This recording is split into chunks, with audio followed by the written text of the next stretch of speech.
Welcome to the Rough Draft Podcast, the podcast for my school assignments.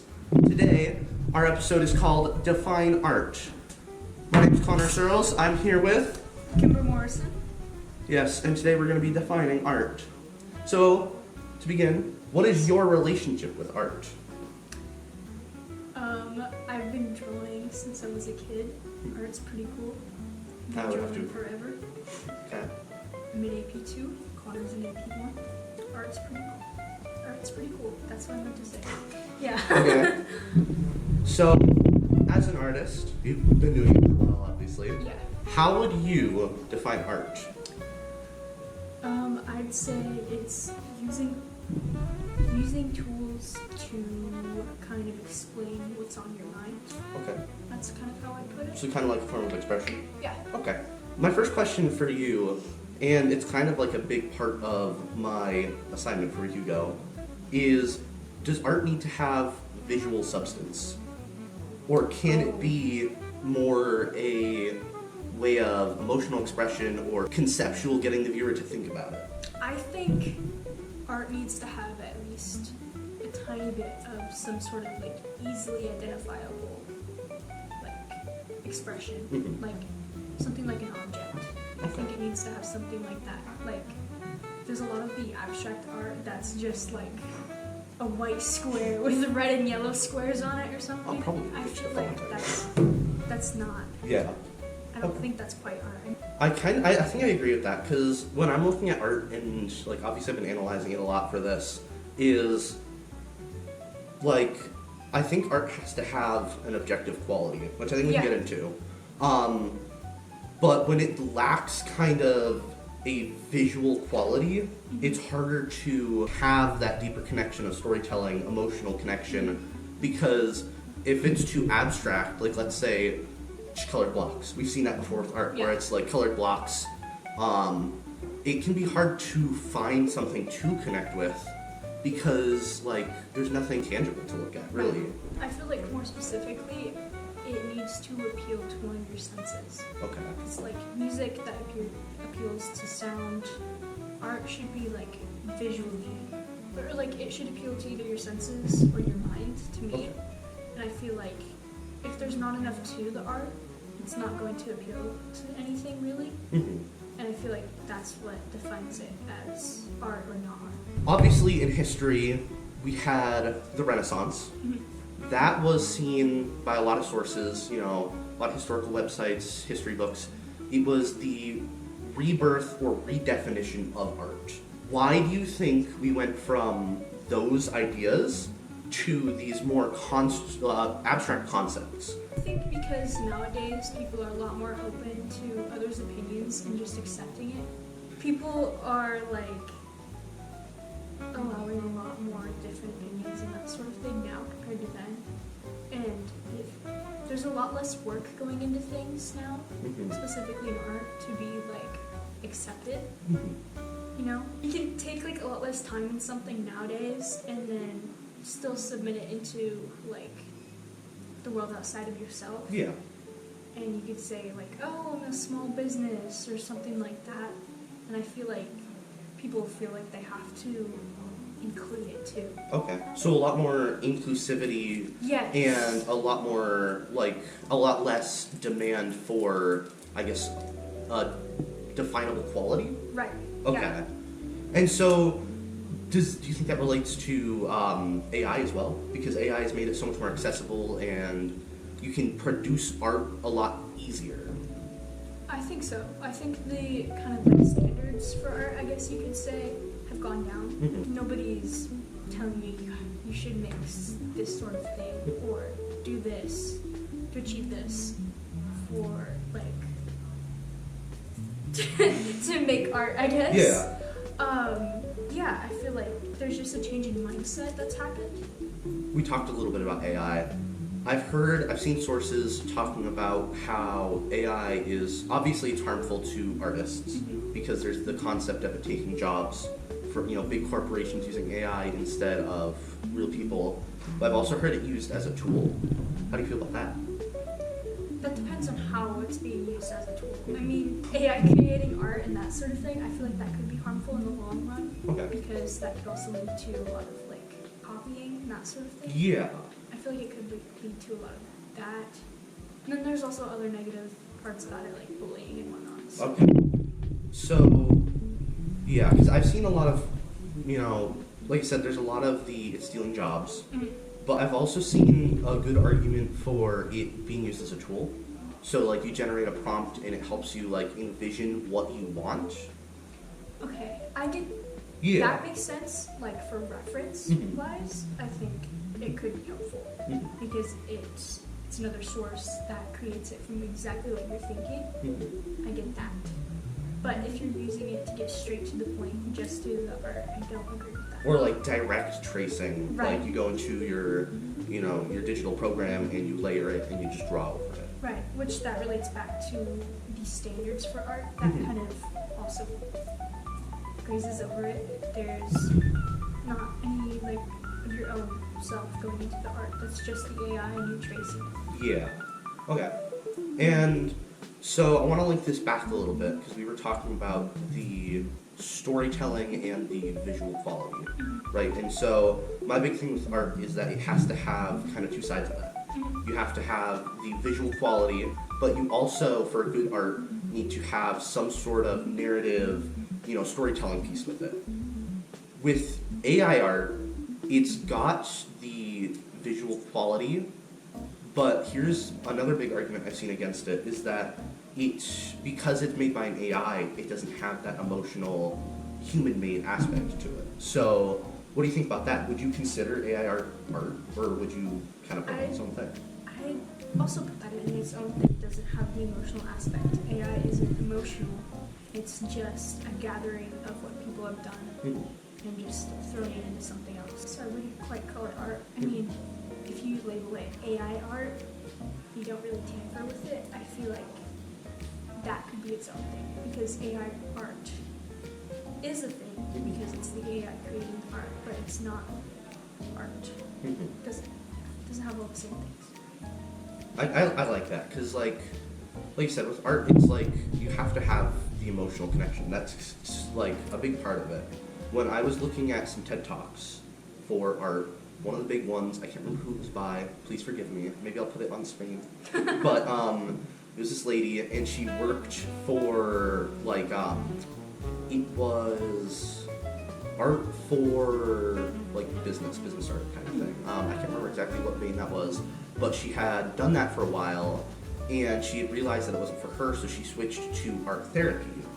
And so it helped shift her perspective for art and what it means. And she says that it's not the final product, it's not even technically the journey, but it's what you get out of the journey and what you put into the journey. So her big example was she had the audience draw something. She said, think of a moment in your life, a big moment. Think about what part of your body reacts to that. Do you feel it in your throat? Do you feel it in your chest? Is it in your legs? Then think about an animal that would be making you feel that way. So one of them was like a monkey in the throat, trying to get out. Then ask the animal, why are you doing this to me? And draw that or write it. Oh. So the final product didn't matter because none of the people she was talking to, obviously they're all in therapy, so they come from different backgrounds and whatnot. They're not all artists. So it doesn't matter what the final product is, it's more that you were able to put your feelings into it, put something strong into it, and get something out of the process itself. How do you feel about that? I mean, that was kind of a lot to, process, but... So, going back to how we were saying, the two things that make art would be the emotional side and the visual. I think that's more so for the viewer's perspective, but what you were just describing, that has to do with the actual artist. And I think, now that you brought that up, that is another aspect of it, is how the actual artist sees it and how the process would create the emotional part. And the emotional sort of thing could be taken for the artist and the viewer. That could also be taken as another standard or rule for art is how the process is, which also brings back to the AI because there's not exactly a process. Like AI, it takes seconds to just snap into it. Yeah, And exactly. then you just get the picture. I feel like there's no process to that.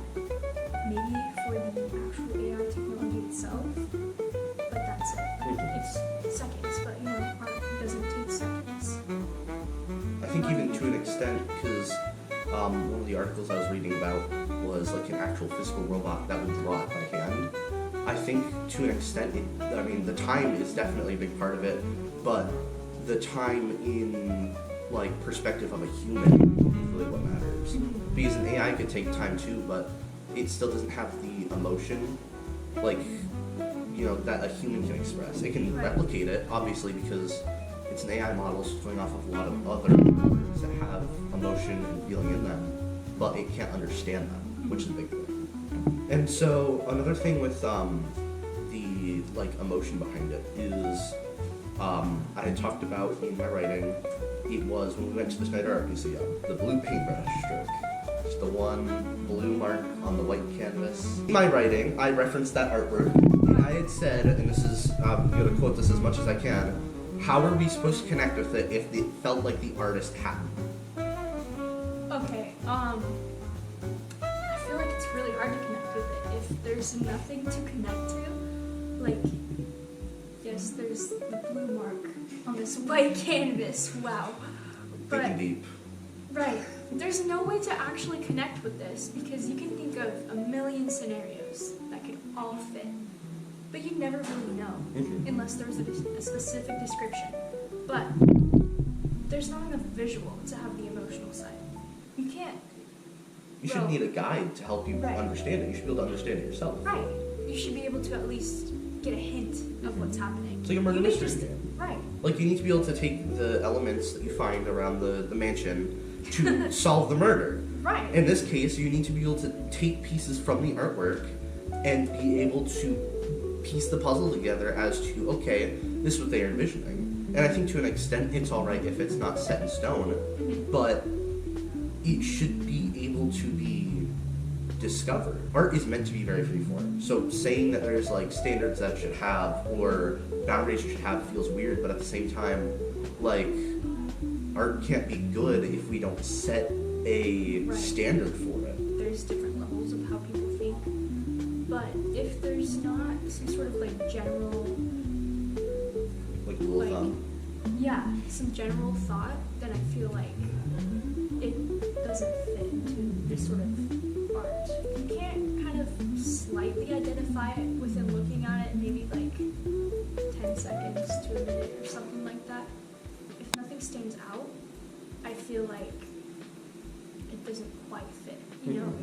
That's more on the abstract side or something. The project kind of gave me a weird perspective shift because at first, like, I was trying to work with the idea that art is subjective, right? Because, I think that's pretty standard.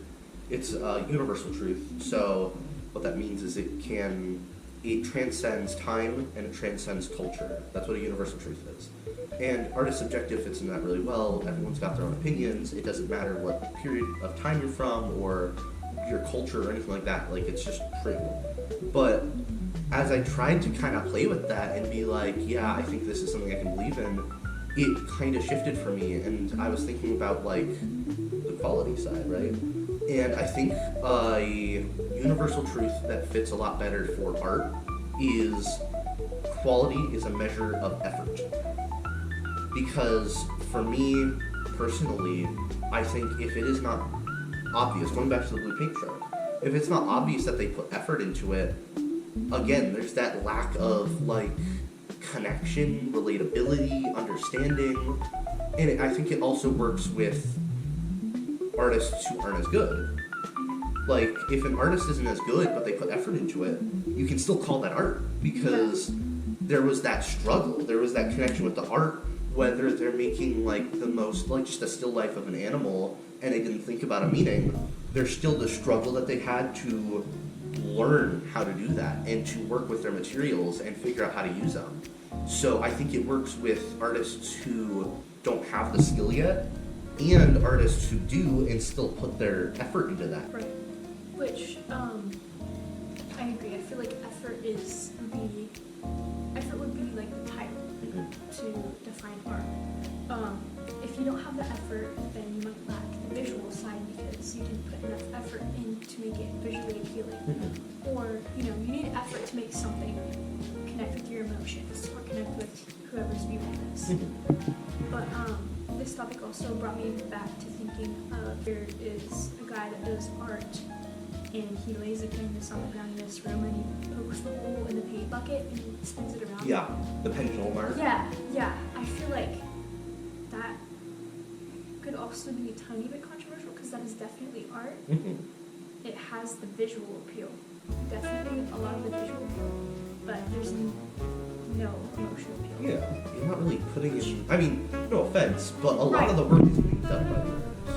Like, they're getting the bucket, and they're putting the hole in it, and they're swinging it, but then the process of the art itself isn't even done by them. Which, that brings in another topic, which gives in another opinion. If there's enough visual, but no emotional, I think it could still be art, but it really depends on how much visual is there. If there's very little visual, very little effort, and no emotional, or a little bit of emotional, I feel like it doesn't quite fit. I think in my opinion, all good art has the visuals, not all good art has the emotions. Because, I mean, maybe it's my perception has been warped by, like, newer art and seeing, like, simpler pieces, but a lot of the times the emotion feels, like, kind of fake. Especially with those simpler pieces like the colored blocks or paint stroke or, like, the simpler stuff that we've been talking about. How am I supposed to believe it? Right. Because if, like you said before, if it doesn't feel like you connected with the art, how am I supposed to? How is this emotional connection supposed to be made if you spent 3 seconds connecting with it? So it's such a weird spectrum of, like, quality and emotion and effort, and I feel like it feels wrong to not have them balanced almost, but I think there's a lot more weight on the technical ability. I think it's like technical ability, effort, and then emotions are kind of sidelined in my mind at least. Yeah, it feels like if there's a emotion, it feels like kind of like there's a wall put in front of you, or like if people are talking to you in a different language and you don't understand it. It's kind of the same thing. Like you're just blocked out. There's no way to get through. There's no way to agree to connect. That's kind of what it feels like. If there's no emotional appeal, you just can't get to it. Yeah. If you can't get to it, you can't appreciate it.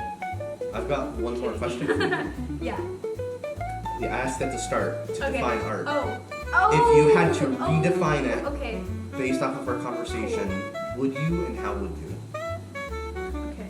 Now, I'd say art kind of is more so a representation of kind of like mental connection with other people, emotional value and effort.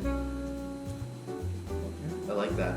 Yeah. I would say if I had to give a definition to art, it would be kind of relating back to the universal truth. It's a measure of effort. It's a measure of, emotion, idea, less so than effort, I think, because I feel like effort is really like the big thing. And it's also a catalyst for emotion, the effort. Art too, obviously, but in just like quality and conveying the ideas in a digestible manner. Because, like, so we've said it a lot, but like, if the emotion is there, but it's not inferable and it's not digestible, then it doesn't matter that the emotion's there because we can't do anything with it. I think it's certainly tough to put a definition on art, but that's a part of the subjectivity that like you can't really get past. Is again, everyone's gonna have their own connection and meaning for it, and like we could spout all we want about like, oh, art needs quality, it needs effort, but like we can change people's minds. Maybe we can, if your mind changed, let me know in the comments below. Find this YouTube video right now. The 3 people in the world out of everyone on Earth who love that blue brush stroke and cherish it in their hearts. 3 people. We can't do anything about that. Right. That's their own thing. Yeah. And you know, when they create the yellow brush stroke, we may hate it, but other people might like it. So, well, yeah, I think that's it. Thank you, Kymber, for hopping on the mic. Of course. It was wonderful. I'm glad I got an expert opinion. Oh, yeah. So, yeah. And someone else who's been to the Schneider Art Museum, of course. So, That helps. yeah, that's it for this episode of the Rough Yay. Draft Podcast. Thank you for tuning in. Yeah. I'd love to hear your opinions down below. And Miss Rowan, if you're watching this, you should also leave your opinions. I think that'd be awesome. Yep. Thank you very much. Leave your grades for this assignment down below. Yeah. And yeah, have a good day. Yeah.